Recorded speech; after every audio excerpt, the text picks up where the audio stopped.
on. You know, you're on now? We're on now. You're actually on now. Well, We'll turn it off because I decided not to do this. Who cares about Lou Reed anyway, you know? Anyway, we're back at the ranch here. This is, we just kind of finished. I say kind of finished because I remember once, what was that Bass Player magazine? I forget which one. The one with, I don't know. I'm losing it. I remember I was wearing a Boston Red Sox baseball hat. Who was on the cover? One of those big stars. I don't know. Anyway, it doesn't matter. When they asked me how long it took me to finish an instrument, I told them I wasn't sure because I don't think I've ever finished one. And this is Stuart over here. You can film Stuart. This is the guy who takes care of Lou Reed, all of Lou Reed's stuff. And he came in here about an hour ago to pick these two instruments up that you see laying on the floor here. And as far as I knew, they were okay because I was here until late last night, like I was a lot of nights, trying to get these things to work. And when he came in, something went funny, and they still weren't right. So it takes a long time to finish them. Like I really meant what I said when I said I really don't think they ever are finished. There's always something you can do. Anyway, these two instruments that you're looking at here on the floor are for Lou Reed. Well, one of them's for Lou. He may take them both. I don't know. He ordered one, and this was the one we had in mind to order. Like his other bass, his other guitar had a mahogany neck and a mahogany body, so I figured that would be the way to go. And then he wanted an extra long scale, a 28.5-inch scale. And we had some wood here, and I said, well, look, while we're doing this, why don't we make two of them? We'll make another, we'll make a little fancier curly maple and dress it up a little bit. Maybe Lou would like that one more, or this one. Maybe he'll like both of them, I don't know. Or maybe he won't like any of them. But anyway, these two instruments are for Lou Reed. This one is made from mahogany neck. What is that? That's Cocobolo headstock. Padauk on the body with a piece of white Cocobolo in the center. This is lacewood here. Let's turn this one over. This one has a lacewood top also. Lacewood top, Macassar ebony fingerboard, and again, it's a 28.5-inch scale. For those of you who don't know what scale length is, when I talk, sometimes I talk to people about scale length, and they say, "Oh, that means I get how many frets does it have?" No, that's one of the questions I get when I say scale length to someone. They think scale length has something to do with how many frets there are. It doesn't matter. You could have one fret and have a 30-inch scale length, you know. Or you could have as many frets as you can get on that piece of wood. The scale length is the distance from the nut where the string starts to vibrate in here to where it ends at the bridge here. That's the vibrating scale length. That's the string scale length. And the way you can determine if you guys out there have a guitar, whatever it is, and you want to know what the scale length is, just get yourself a ruler and measure from the inside of the nut to the 12th fret, to the center of the 12th fret. Whatever that number is, multiply times 2, and that'll be the scale length. Okay? Fender, one of the most popular guitars on the planet. Stratocasters, Telecasters, all have the same scale length, 25.5. That means from the distance from the inside of the nut to the 12th fret is going to be 12 3/4. So times 2, 25.5. That's the scale length. And if Fender had made a longer neck, even with the same scale length, they could have put more frets on it. It wouldn't have made any difference. The scale length is still the same. You just add frets. And what happens is, the longer the scale length, the more distance between each fret. Like this string here, if you look close, this is 28.5 inches from here to here. On a Stratocaster or Telecaster, it's 25.5. It's quite a difference. So this distance from here to here is quite larger. And as it goes up, it gets smaller, but all the distances are larger because of the scaling. Okay? That's enough of that bullshit. I always try to teach people some things while we're looking at stuff. I hope somebody got something out of that. And this has got one pickup. It's an EMG pickup with Rob Turner. Rob Turner of EMG. Rob Turner. You know the name Rob? Anybody here know Rob Turner?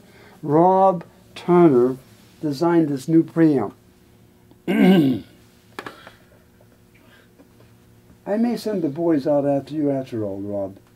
After all I went through, and we all went through to go to this. Anyway, he designed a new way to pick a preamp.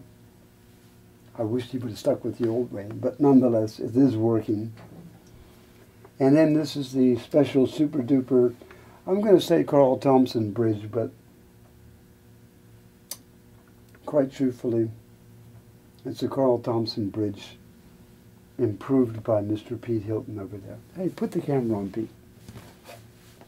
There's Pete. Is he? Ah, there's Pete Hilton.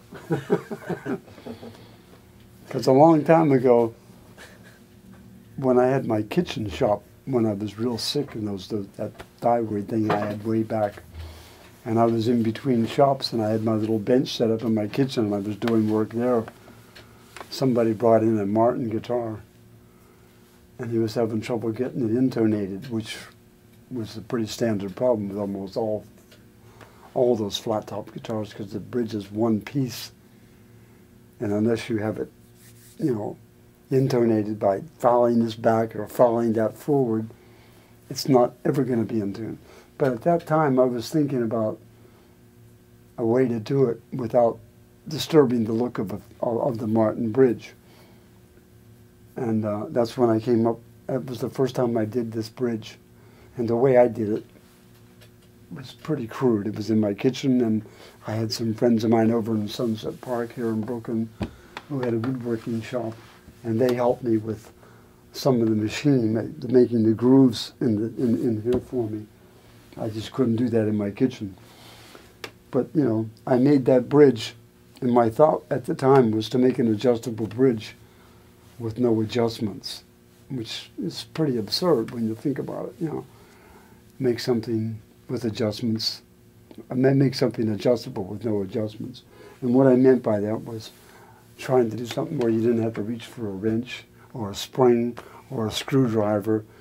My days in Danny Armstrong's repair shop back, and my own shop when I was doing all repair work, you'd be surprised how many times you think I curse these things out. You should have seen what I did to those things. You know, dropping screws on the floor. Oh, I can't find it. What happened to that screw? Oh, the spring isn't long enough. Oh, the screw is stripped. What do I do now? I went through that 90 million times on all those guitars. So I figured a way to eliminate that might be this, you know. And I did it on that Martin guitar. And I think when Gary Kelly came in and I made his first 6-string bass for him, that was actually the first 6-string I made for a long time, because I was really sick with that thyroid thing, and I was out of commission for quite a while. And I think Gary's that was the first one that came back, and I made like a bridge for that, a little rectangle. Remember that, Pete? You saw that, right? Yeah. It was like a rectangle piece here and a little stop back here, and I made the slots, and it worked, you know. And then when Pete came to work here, and you know, and even before Pete, we had modified it a little bit, but Pete really, he cleaned it up quite a bit. I can never thank him enough for that. It makes me look good. Yeah. Anyway, I don't know if you can get a close up. Can we see the dovetail slot in that, Pete? Is that possible? Yeah. And the reason I made it dovetail slot is because if I made a straight slot, and God forbid you break a string or something on a gig, this thing's going to fall on the floor and you're dead. You know, where are you going to find another piece like that? You know, go to your local guitar center? Probably not. You know, okay? And we put like 6 screws. These are little, like tuning machine style screws in front and in back. Well, we got to put, we're missing 2 screws here. I'm seeing that right now. We were fixing those saddles. I forgot to put them back.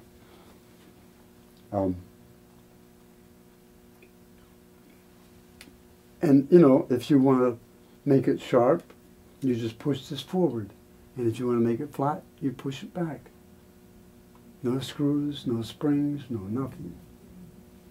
And it works. I remember, actually, that's a good story. The last time I saw Les Paul, he was still playing up at the Iridium here on 51st and Broadway in New York. And some friends of mine, Marshall Hay, and some friends of his from Canada came down. They knew that I knew Les Paul, and they wanted to just go.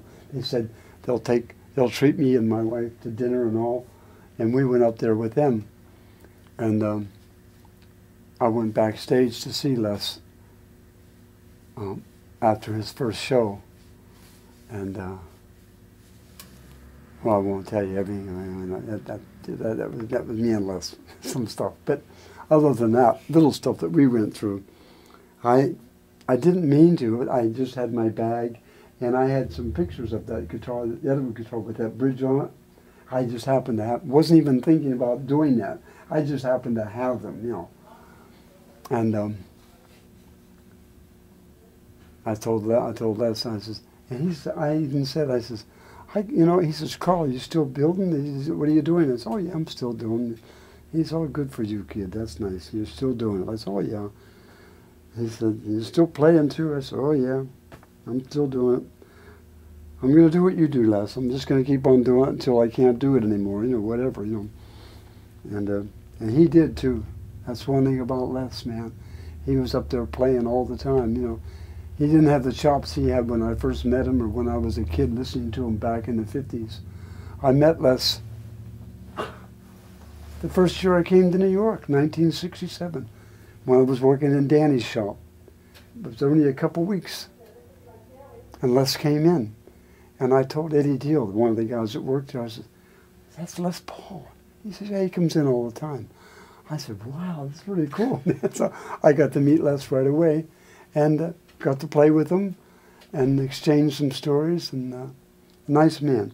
Anyway, when I told him I had some pictures of a guitar, and I said, I made a guitar for Lou Reed.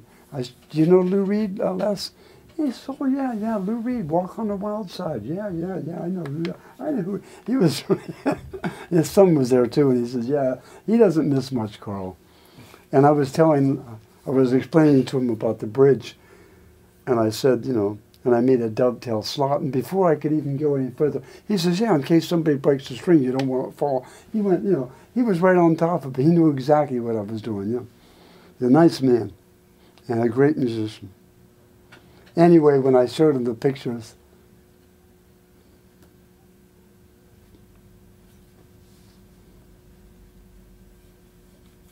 he put his arm around me, and he said, you're doing all right, kid. Called me a kid. I told him, I said, hey, Les, I'm 60. I think I was 62 at the time. Something like he was, I was 63. Yeah, he was 93. I said, Les, I'm 63 years old. You know, he said, you're still a kid. I guess I was. He was 93. You know, that's a lot. That's a lot of years, right? That's 30 years.